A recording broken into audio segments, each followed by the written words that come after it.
स्वागत है दोस्तों आपके अपने चैनल ऑन स्टडी क्लास पर। मैं आज आप लोगों को बहुत ही अच्छा क्वेश्चन बताने वाला हूं और इसको आप लोगों को पढ़ के ही जाना है, क्योंकि ये क्वेश्चन एग्जाम में आ सकते हैं और बहुत इसकी चांस है। तो जैसा कि आप लोग कहते हैं कि इसका वीडियो अपलोड करने के लिए, तो इसका वीडियो जो है और क्वेश्चन का अपलोड पहले से है, क्योंकि इसका एग्ज़ाम कैंसिल हो गया था, इसलिए इससे पहले बना हुआ है वीडियो। आप लोग उसको भी देख सकते हैं, इम्पोर्टेंट क्वेश्चन को। ठीक है, तो आज मैं इस पर रो स्टोव द्वारा जो आर्थिक विकास के बारे में बताए हैं उनके बारे में समझेंगे, या उसको हम देखते हैं, आप लोग सुनते रहेंगे। ठीक है, तो आर्थिक विकास का परिभाषा जैसे कि मैं आज ही अपलोड किया हूँ वीडियो जिसमें बताया हूँ। तो आर्थिक विकास जो हमारा ये चैप्टर है, ये जो हमारा बुक है वो है आर्थिक विकास से रिलेटेड। तो आर्थिक विकास का परिभाषा हम लोग समझ चुके हैं।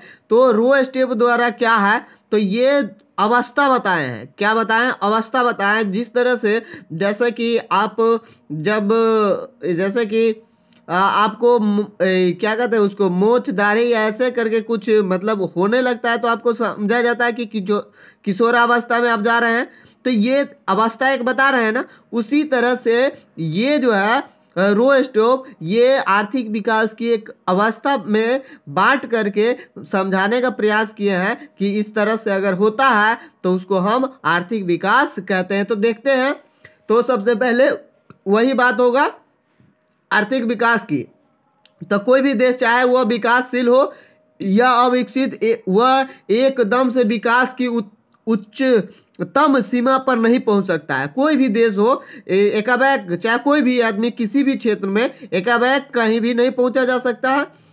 उसे पूर्ण विकास के लक्ष्य तक पहुंचने के लिए विकास के अनेक अवस्थाओं से गुजरना पड़ता है। इन्हीं अवस्थाओं को आर्थिक विकास कहा जाता है। किनके अनुसार? तो रो स्टोव पहले ही मैं बताया कि ये जो है अवस्था पर डिवाइड करके आर्थिक विकास को बताने का प्रयास कर रहे हैं। क्लियर? तो विभिन्न अर्थशास्त्रियों ने आर्थिक विकास की अवस्थाओं को विभिन्न प्रकार से वर्गीकृत किया है। कुछ अर्थशास्त्रियों ने आर्थिक विकास के 3 अवस्थाएं बताई है: वस्तु विनिमय की अर्थव्यवस्था, मुद्रा विनिमय की अर्थव्यवस्था, साख की अर्थव्यवस्था।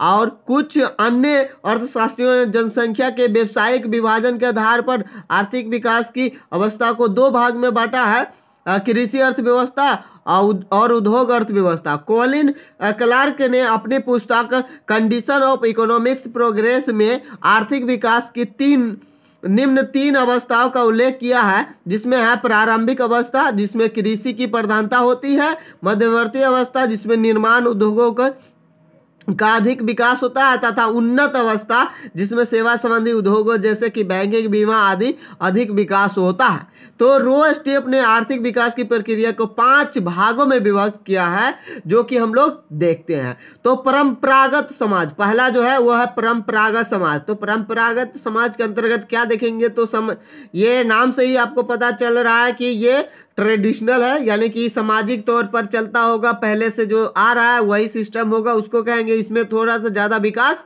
नहीं देखने को मिलेगा, बहुत कम मात्रा में देखने को मिलेगा। तो चलिए देखते हैं। यह विकास की प्रारंभिक अवस्था है। प्रोफेसर रो स्टोव ने इसकी व्याख्या करते हुए लिखा है कि परंपरागत समाज वह अवस्था है जिसके ढांचे का विकास न्यूटन के पूर्व विज्ञान तथा प्रौद्योगिकी पर आधारित सीमित उत्पादन फलों के ही भीतर होता है, और जिसमें भौतिक जगत के प्रति न्यूटन पूर्व की मनोवृत्तियां रहती है। इस अवस्था में वैज्ञानिक प्रणालियों का विशेष प्रयोग नहीं होता है, कृषि की प्रधानता रहती है तथा उत्पादकता कम होती है। मैं पहले ही बताया, इस अवस्था में जातीय और पारंपरिक संबंध का समाज के गठन में महत्वपूर्ण स्थान होता है, तथा समाज के विभिन्न वर्ग के व्यक्तियों का भविष्य उनके पूर्वजों की प्रतिष्ठा पर आधारित होता है। इस समाज में प्रायः भूमिपतियों का शासन पर विशेष प्रभुत्व होता है। ऐतिहासिक दृष्टिकोण से परंपरागत समाज में न्यूटन ने पूर्व के संपूर्ण विश्व जैसे कि चीन के राजवंश, मध्य पूर्व की सभ्यता, मेडिटेरेनियन एवं मध्य यूरोप को शामिल करते हुए, इसके अतिरिक्त न्यूटन के बाद ऐसे समाज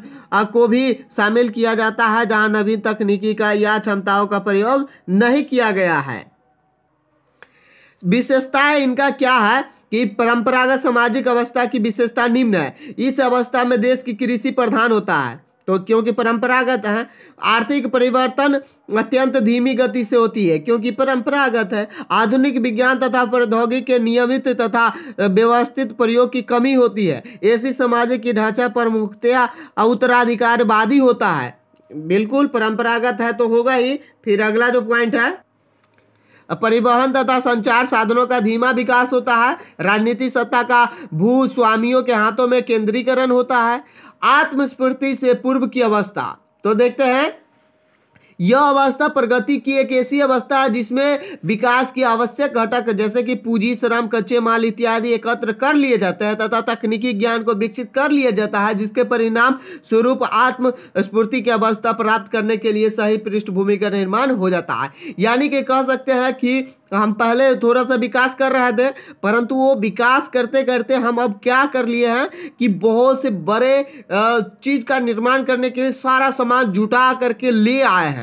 तो ऐसी अवस्था को हम कहते हैं आत्मस्फूर्ति से पूर्व की अवस्था। यानी कि पूरा चीज हम लोग क्या कर लिए, इकट्ठा कर लिए, है ना। तो इस अवस्था का प्रारंभ उस समय से होता है जब लोगों में यह विचारधारा फैलने लगी कि व्यक्तिगत, सामाजिक और राष्ट्रीय दृष्टिकोण से आर्थिक विकास आवश्यक है। इस सुधार पर कुछ साहसी लोग लाभ और आधुनिकीकरण के बचतों को गतिशील बनाने के लिए तैयार हो जाते हैं। इसमें बैंकिंग का विकास होता है, यातायात और संदेश वाहन का विस्तार होता है और आधुनिक तकनीकी का प्रारंभ होता है, लेकिन इसकी गति काफी धीमी होती है। प्रोफेसर रोस्टिप के अनुसार यह अवस्था पश्चिमी यूरोप में 17वीं शताब्दी के अंत में तथा 18वीं शताब्दी के प्रारंभ में विकसित हुई।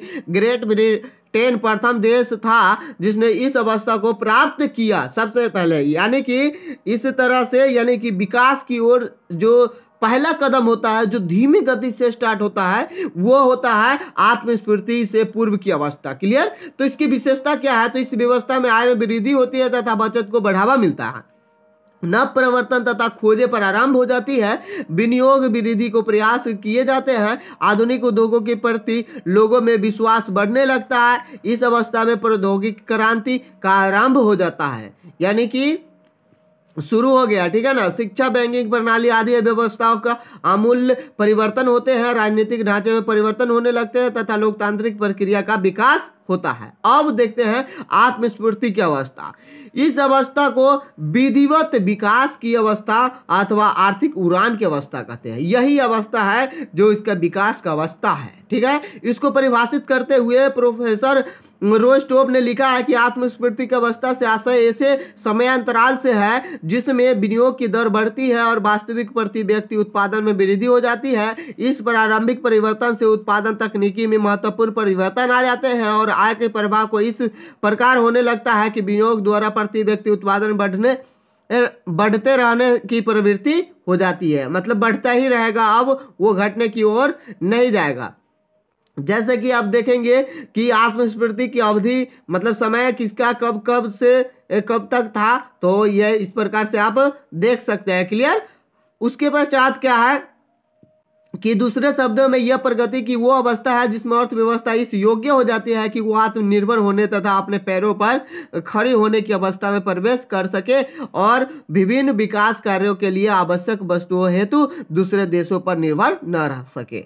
जैसे कि आप लोग समझिए कि जैसे समय आप लोग स्टार्टिंग यानी कि जन्म के पश्चात आप क्या करते हैं, थोड़ा सा चलने, उससे पहले तो बहुत प्रॉब्लम होती है किसी को भी, और उसके पश्चात आप थोड़ा सा इधर उधर जाने लगते हैं, तो आप समझिए कि आत्मस्फूर्ति से पूर्व की अवस्था में है। क्योंकि कुछ आप ला भी सकते हैं, किसी का 2, 4 या 10 पैसा कमा सकते हैं।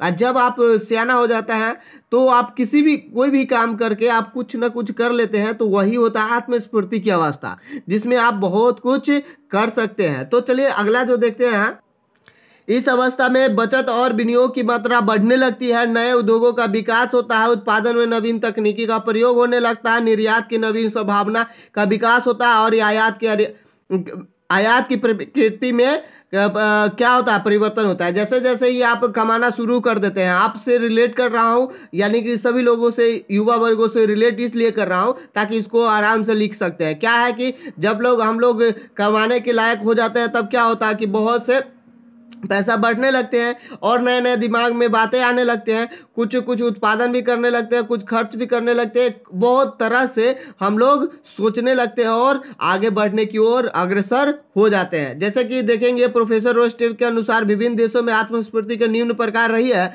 जिसमें आपको देख रहे हैं कि ये सब किस समय बहुत ही तेजी से विकास कर रहे थे। उस समय ये मतलब यहाँ तक कि भारत का नाम नहीं है ना, तो हम भारत के बारे में भी देखेंगे कि कब वो आत्मस्फूर्ति के समय मतलब कि कब उसमें स्टार्ट हुआ था। आत्मस्फूर्ति अवस्था की शर्तें प्रोफेसर रोस्टेव के द्वारा आत्मस्फूर्ति की अवस्था के संबंध में व्यक्त किए गए विचारों के आधार पर आत्मस्फूर्ति की अवस्था को प्राप्त करने के लिए निम्न शर्तों को पूरा करना मतलब होना आवश्यक है। देखिए अब आत्मस्फूर्ति कहने से हो जाएगा नहीं ना होगा, तो इसलिए उसके कुछ शर्तें हैं। तो राष्ट्रीय आय से अधिक शुद्ध विनियोग की दर, यानी कि आत्मस्फूर्ति की पहली शर्त यह है कि अर्थव्यवस्था में विनियोग की दर इतनी बढ़ जानी चाहिए कि प्रति व्यक्ति आय में निरंतर वृद्धि होती जाए। इसके लिए यह आवश्यक है कि राष्ट्रीय उत्पादन और आय में जनसंख्या वृद्धि की दर से अधिक वृद्धि होनी चाहिए। प्रोफेसर रोस्टेव के अनुसार आत्मस्फूर्ति की अवस्था के लिए अर्थव्यवस्था में विनियोग की दर राष्ट्रीय आय के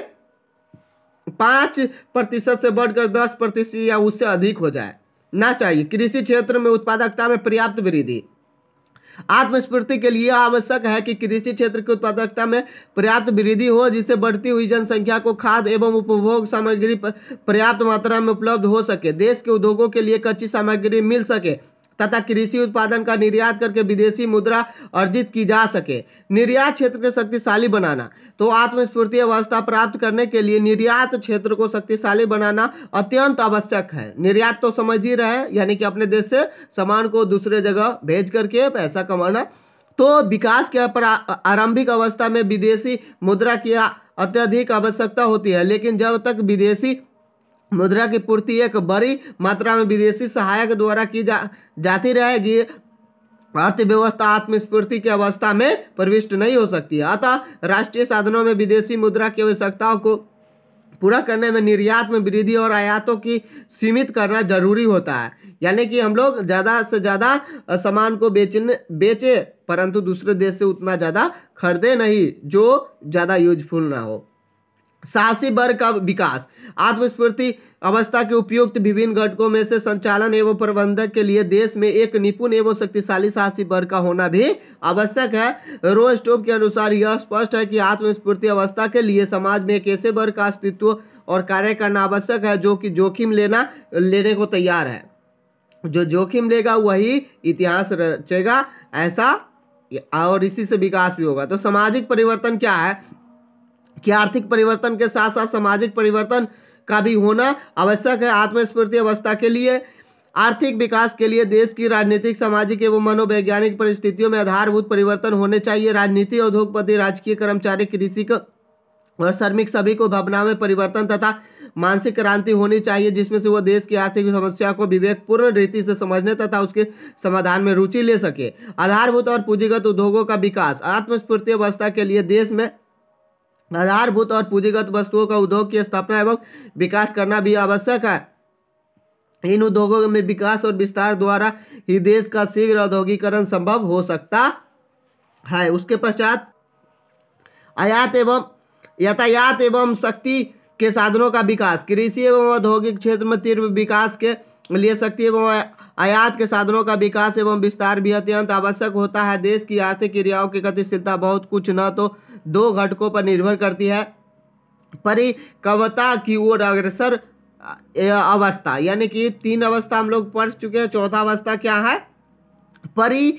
परिपक्वता की ओर, यानी कि अब जो है ना, यानी कि पक गए हैं, यानी कि अब जो है पूरी तरह से अच्छे हो गए, यानी कि आत्मस्फूर्ति की वह आत्मस्फूर्ति की अवस्था के पश्चात अर्थव्यवस्था परिपक्वता की अवस्था की ओर अग्रसर होती है। इस अवस्था को एक ऐसी समयावधि के रूप में परिभाषित किया जाता है जिसमें समाज अपने अधिकांश साधनों में आधुनिक तकनीकी को प्रभावशाली रीतियों में अपनाए हुए अर्थव्यवस्था का निरंतर विकास इस अवस्था का एक सामान्य लक्षण बन गया है। रोस्टेव की परिभाषा के अनुसार परिपक्वोन्मुख अवस्था वह अवधि है जब कोई समाज अपने अधिकतम साधनों पर आधुनिक प्रौद्योगिकी के परिक्षेत्र का प्रभावपूर्ण व्यवहार करता है यह अवधि 4 शताब्दियों से भी अधिक समय तक रहती है। पुरानी उत्पादकता तकनीकी का स्थान नई उत्पादन तकनीकी लेती है। नए प्रमुख स्रोतों का क्षेत्रों का निर्माण होता है। शुद्ध निवेश की दर राष्ट्रीय आय के 10% से अधिक के आसपास होती है और अर्थव्यवस्था अप्रत्याशित झटके सहन कर सकती है। रो स्टोप ने निम्नलिखित देशों को की प्रौद्योगिकी की सांकेतिक तिथियां दी। जब कोई देश प्रौद्योगिकी परिपक्वता की अवस्था में होता है तो 3 महत्वपूर्ण परिवर्तन होंगे। उद्यम की प्रकृति में अंतर, यानी उद्यम की प्रकृति बदलती है। कठोर तथा परिश्रमी मालिक के स्थान सभ्य तथा विनम्र प्रबंधकर्ता ले लेते हैं। यानी कि जिस समय आप विकास कर रहे हैं उस समय आप किसी को 1-2 रुपये देने के लिए नहीं रहेंगे। मतलब बहुत गुस्सा आता है क्योंकि आप मेहनत खुद कर रहे हैं, परंतु जब आप कमा करके मतलब ऐसा लायक हो चुके हैं कि आपको पैसा आना बहुत ईजी हो गया है, तो आप किसी को कुछ देने में उतना हिचकेंगे नहीं, क्योंकि पैसा आना मतलब कि सिंपल हो गया है आपके लिए।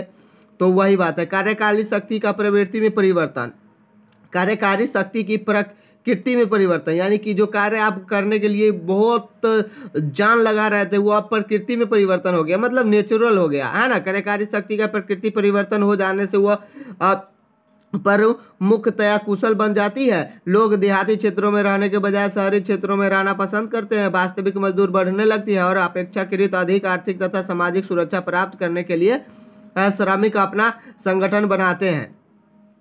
नई आवश्यकताएं, औद्योगिकरण के चमत्कारों से समाज उब जाते हैं और कुछ नया चाहता है और जो नए नए परिवर्तन लाते हैं। कौन लाएगा? जो पूरी तरह से संपन्न है वो सोचेगा कुछ हट करके ना। तो अत्यधिक उपभोग का योग, अब क्या होगा जब पूरा कमा लीजिएगा तब क्या कीजिएगा? ज़्यादा से ज़्यादा उपभोग कीजिएगा। तो परिपक्वता की अवस्था के पश्चात अर्थव्यवस्था में अधिकाधिक उपभोग की अवस्था की ओर अग्रसर होती है। इस अवस्था में देश के नागरिक केवल आवश्यक वस्तुओं को ही नहीं वरन आरामदायक और विलासिता की वस्तु को भी भरपूर प्रयोग करते हैं। संयुक्त राज्य अमेरिका इस स्थिति को प्राप्त कर चुका है। जैसे कि संयुक्त राज्य अमेरिका के बारे में बता रहे हैं ना। प्रोफेसर रो स्टोव ने आर्थिक विकास की उपयुक्त विभिन्न अवस्थाओं का विश्लेषण करने के पश्चात लिखा है कि वह बताना कठिन है कि अधिकाधिक उपयोग के पश्चात कौन सी अवस्था आएगी। तो देखिए ये अवस्था जो है ना आप लोगों के साथ भी आता है और आप लोग अपने ही अकॉर्डिंग लिख सकते हैं, क्योंकि आपका लाइफ उसी से जुड़ा हुआ है और उसको विस्तार क्षेत्र में देखेंगे तो पूरा देश से जुड़ा हुआ है। तो भारत में आत्मस्फूर्ति की अवस्था जो मैं पहले ही बताया हूँ कि कब है, तो स्टार्ट जो है हम देख लेते हैं। भारत के संदर्भ में यह प्रश्न विवादग्रस्त रहा है कि देश में आत्मस्फूर्ति की अवस्था प्राप्त की है, मतलब आत्मस्फूर्ति की अवस्था भी प्राप्त की है, इस बात पर भी विवाद है अथवा नहीं। जहां तक कि रो स्टोव के अनुमान का प्रश्न है, भारतीय अर्थशास्त्री उनके इस अनुमान से सहमत नहीं है कि भारतीय अर्थव्यवस्था 1952 से आत्मस्फूर्ति की अवस्था में प्रविष्ट हो चुकी है। अब प्रश्न यह है कि वर्तमान समय में भारत विकास की किस अवस्था में है। इस संदर्भ में प्रोफेसर रो स्टोव द्वारा आत्मस्फूर्ति की आवश्यक शर्तें के आधार पर निष्कर्ष निकाला जाए तो भारत स्पष्ट रूप से इस अवस्था को पूरा कर चुका है, क्योंकि भारत में विनियोग 10% से अधिक है। भारत में केवल सामान्य निर्माणी उद्योगों का ही नहीं वरन आधारभूत उद्योगों का भी विकास हो चुका है तथा भारत में संस्थागत विशेषता भी आर्थिक प्रगति में अधिक बाधक नहीं रही है। लेकिन यदि अर्थव्यवस्था में अन्य पहलुओं को देखा जाए तो स्पष्ट होगा कि भारतीय अर्थव्यवस्था में आत्मस्फूर्ति की अवस्था प्राप्त नहीं है। जैसे कि अर्थव्यवस्था में कृषि की प्रधानता है, विकास कार्यक्रम के लिए विदेशी सहायता पर निर्भर और रहता है तथा देश में व्यापक बेरोजगारी है। तो इस तरह से आप इसको देख सकते हैं। वीडियो बहुत लेंदी हो जाएगी, इसलिए मैं इसको स्टॉप कर देता हूँ। आप लोग इसको ज़रूर पढ़ लेंगे अच्छा से, ताकि ये क्वेश्चन आ सकते हैं। तो यहाँ तक आपका क्लियर हो चुका है। तो फिर हम लोग अब पेपर 6 का तैयारी करेंगे। क्लियर? तो पेपर 6 का वीडियो आएगा अब से। तो फिर मिलते हैं नेक्स्ट वीडियो में। Thank you for watching.